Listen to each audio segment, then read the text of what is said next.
Hello, welcome to Brian's Corner with your commissioner, Brian Mays. Okay, that was kind of stupid. But anyway, I'm going to do these weekly, bi-weekly videos, basically just trying to engage the league together, make everyone be involved, and just have something that we can all watch, all share, and laugh at together. So, let's get started. That was my dog, and he barks all the time. But anyway, let's start off by reviewing the teams in the Dwight Schrute division of the league. If you didn't know, there are two divisions. We got Michael Scott and Dwight Schrute. I'm doing the Dwight Schrute division because I'm not in it, and I wanted to be as unbiased as possible. So, without further ado, we're going to get that started now. Let's start off with the first one I saw was Jacob Curcio with team Locked and Loaded. So let's start off with the QBs. The starter is good. He has Deshaun Watson. He's guaranteed to have some rushing in there, get some more points, and he's also a good passer. Although he did lose DeAndre Hopkins, which is upsetting for him. But other than that, good starter. Other than that, the depth, I said it was bad. We got Drew Lock and Jordan Love. Jordan Love is not going to play this year, and Drew Lock had one good game last year. So, and also with the trade, that was horrible, Curcio. You definitely could have got more with Breeze because Breeze is way better than Lock, and you shouldn't have sent two other future players to Trogus for that. But hey, he's your guy. Do what you want. Running backs, the starters are good. You got Chubb and you got Aaron Jones. But then other than that, the depth, I'd said it was more future-based with DeAndre Swift and Antonio Gibson there. Yeah, so we have to see how that proves out. Wide receivers, I like the four you have there. Very good with Mike Evans, Keenan Allen, Brandon Cooks, Devontae Parker. Cooks is getting up there in age, but we'll see what he can do with Watson over in Texans. But they're all four very good startable options. The depth, again, you have KJ Hamler, who is a rookie, again, future-based. And then Cole Beasley, Randall Cobb, they'll do whatever. And tight end, you have Hurst and Tyler Higbee. I said that they're both sleepers. They both have something more to prove. I'm going to put him in his kennel real quick. Be back. Yeah, they both have something to prove. Tyler Higbee broke out last year. He probably won you playoffs last year. But he has something to prove. He never did anything in the NFL before last year. And he did it when Gerald Everett was hurt. So he does have something to prove, even though he did really well last year. Hayden Hurst, he's getting Hooper's targets. Hooper was the number one tight end until they got hurt. So I think that's a good pickup, although we don't know what is going to happen. So yeah, solid team, locked and loaded. Could have done better at some positions, but oh well. We're going to Tom McVay with Garoppolops Now, which is a A+ team name. I like it. And what I said about QBs, you have a tier 1 starter if the defense can't figure the Ravens out. Lamar went off last year. I'm sure everyone knows that. He set a record for fantasy points, I believe. So, but the thing is, defense didn't know what was coming. They might study all year to find out something this year. So we'll see if that happens. The depth, you have Jalen Hurts and Jimmy Garoppolo.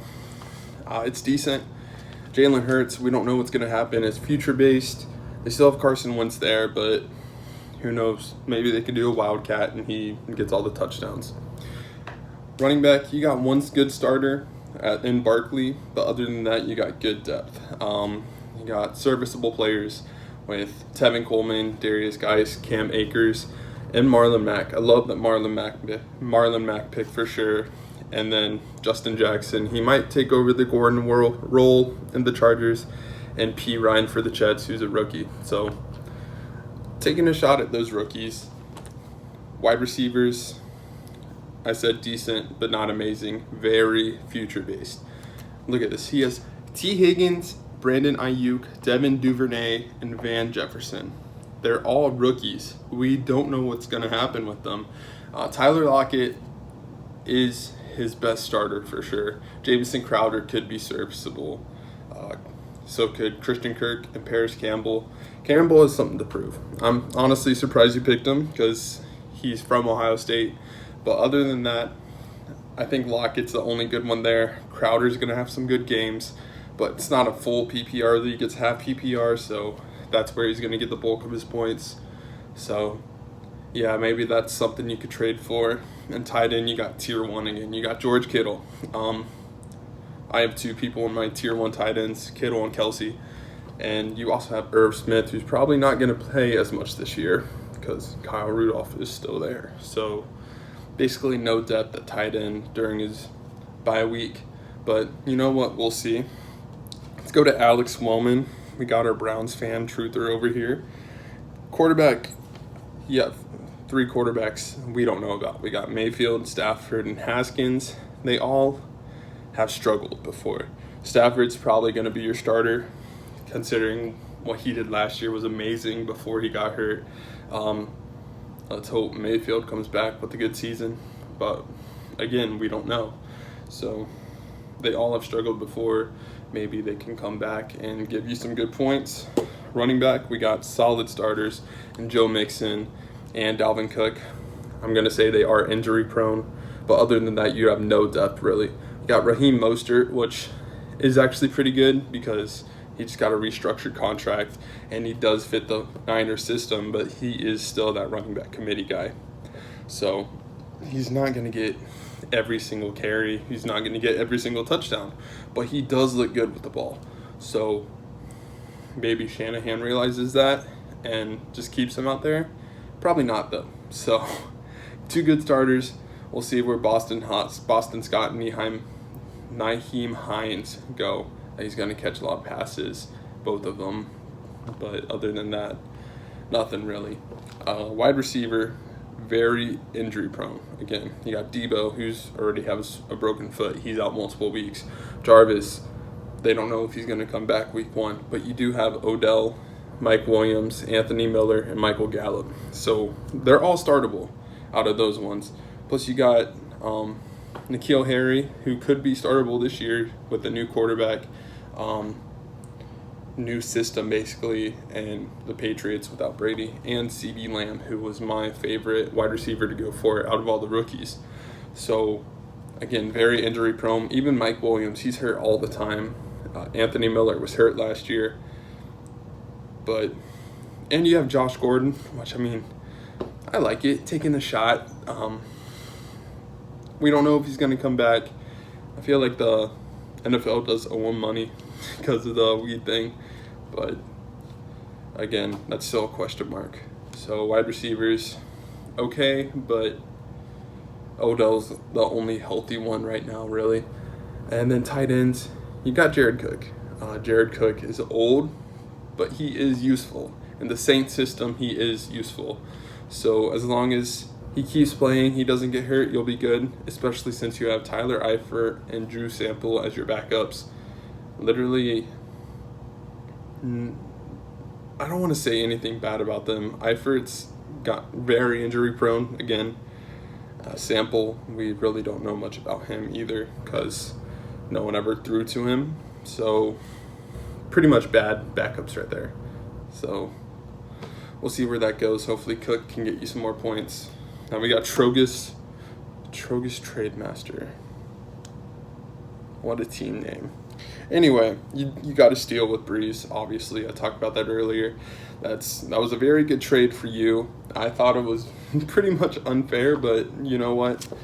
We're just going to keep it like that. And you have other startable options. Derek Carr and Jared Goff, they're guaranteed to play as long as they're not hurt. And they don't get hurt that much. And let's move to your running backs. I don't like them. I'm just being honest right there. CEH, although he was the number 1 running back pick this year, we still don't know if, like without preseason and without rookie mini camps, if he's going to do anything or going to prove anything, or if they'll even keep Damian Williams back there more than him. So just with that question mark, I don't like it. Melvin Gordon, I don't like the new team for him. There's 2 other running backs there they used before, and Melvin Gordon, I just don't like him this year. There's nothing really else to say. Devin Singletary, he can be startable because he's going to play. And Jordan Howard, I really like that late pick. He's basically going to be the starter for the Dolphins if he beats Matt Breida, which we don't know if he'll beat him, but I'm pretty sure he will. Wide receivers, you got very high upside on them. You got Devontae Adams, Calvin Ridley, who are both supposed to have breakout seasons. Ridley is more of a backup for Julio, I guess. They're going to make him Julio once Julio retires. But in the meantime, he is a good option. He has had a few 50-point games, which is totally insane. I love the Darius Slayton pick. It's a good Giants wide receiver. All Giants wide receivers are pretty much the same, I think, but Slayton, he had really good games last year. And then I love the Justin Jefferson pick you had with the rookie. He's guaranteed playing time this year, plus without Stephon Diggs, more options to him and Thielen. So we'll see if he could get that opposite energy of Thielen and run with it. Tight ends, I'm not surprised you went with a lot of tight ends, considering every time I draft with you usually get a tight end in the first round. But you got Ebron, Hooper, Graham, and Rudolph. Graham and Rudolph are super old. Don't know if they're going to play much longer or even do good this year. So your two options are Hooper and Ebron. I think Hooper is going to be your main option there.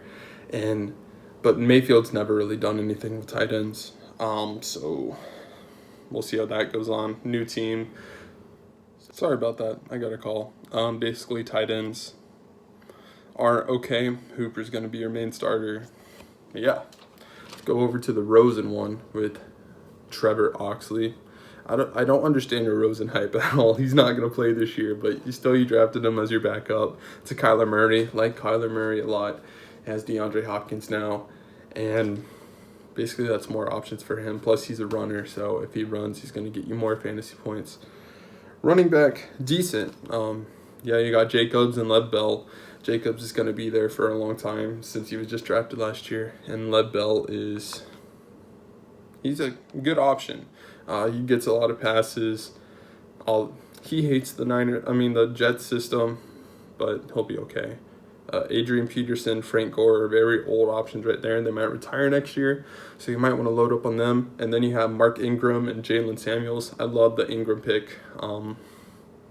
He's going to be reliable, especially this year. He's going to get the majority of the carries over Dobbins, and then Dobbins is going to take over next year. But I love Ingram this year, and if he goes to a team next year that needs a running back, he'll be okay.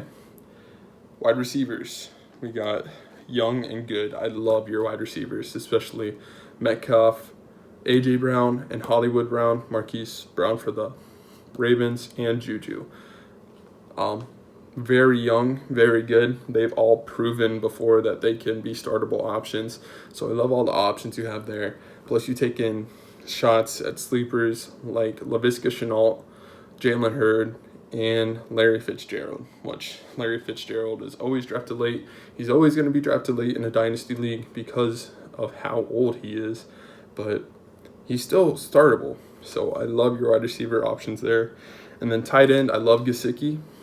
That's a great pickup right there. But your backups, Goddard and Dawson Knox. Don't know how that's going to play out, but Dawson Knox is probably going to be the starter now. Maybe he can pull out a year that Kittle had 2 years ago. Don't know. Goddard's still waiting on Ertz to leave, but he's still going to get some touchdowns there, here and there. So solid options at tight end. I love the Gesicki pick again. Good job with your team overall. Maybe some new running back depth would be good for you. But yeah, good job. Now we're going to Ryan Boyd, which you guys haven't had a chance to meet yet. We'll get a video with him soon. He's been studying for boards and stuff like that. But his QBs, he got Mahomes and he has Tua. So he went with the tier 1. He was proven to be tier 1 with his 2 years that he played. Whenever he played, he was absolutely insane. I think he has a lot more upside. A lot more provenness than Lamar as a whole. And I like the Tua pick. We don't know if he's going to start right away. We do know that he is a full participant at practice now. His knee, his hip is fine. So we'll see how that goes. He's the second QB taken off the board, so he is going to be good. We just need to see how that plays out. But yeah, hopefully Tua is in when Mahomes has a bye week. If not, you can pick up Rivers or something on the QB waiver wire. Running backs, you got Zeke, who I love. Zeke is a very good running back. But then your number 2 option is Kareem Hunt, who is sharing time with Nick Chubb, as you know. But next year, he's going to be on a new team probably. So I like that pick for future. And then you have a lot of rookies, Benjamin, Bowden Jr., Damian Harris is basically a redshirt. He didn't play at all last year. But he is probably going to see some time at New England. Plus, you have Rashad Penny if he ever gets his draft capital back to where it once was. He could be a good option when he's not hurt as well. But, again, he's usually hurt. Wide receivers. I love your wide receivers. You got Amari Cooper, who he is boom bust, but he still is a very good wide receiver. Stephon Diggs, same thing, very good, can be boom bust. And then DJ Chark, Preston Williams, Emmanuel Sanders, who is being taken late, but I love that pick. He's with Drew Brees. Drew Brees is guaranteed to throw to another wide receiver besides Michael Thomas, which kind of makes me upset about my Thomas pick. But anyway, Sanders is a good option. Love Preston Williams. Before he got hurt, he was doing what Parker did at the end of the season, so I like that. And I like that you got rid of Funchess and got Chris Conley. Chris Conley had some good games last year, and Devin Funchess had 0 good games last year, so that was a good pickup. And then you got a lot of tight ends. You got Noah Fant, Gerald Everett, Ian Thomas, TJ Hawkinson, and Devin Asiasi, or Asiasi, don't know how to say it. But it's a very deep position. Fant's probably going to be your starter. Maybe Everett will start and he'll get more points than Higbee. Who knows? Ian Thomas is the starter now since Olsen's gone. You got a lot of options there. And I like how you did that. If one of them pops off, you can either start them, trade to get some more running backs or something like that. But yeah, I like your team overall. The weak spot is the tight end and maybe that second running back spot. But yeah, I really like your team. So good job, everyone. All right, that was my first video. It's very hot in here. I was sweating the whole time, but I hope you guys liked it. Hopefully I can edit it and make it more entertaining than it actually sounds. Don't be afraid to send some hate back at me for hating on your team. And yeah, we'll do one next week. If you guys want to join in, we'll do one next week on the other division. I don't necessarily want to do the other division since I'm in it, and that's going to sound... I think I have the best team in the whole thing, honestly, but that's up for you guys to decide. All right, see you later.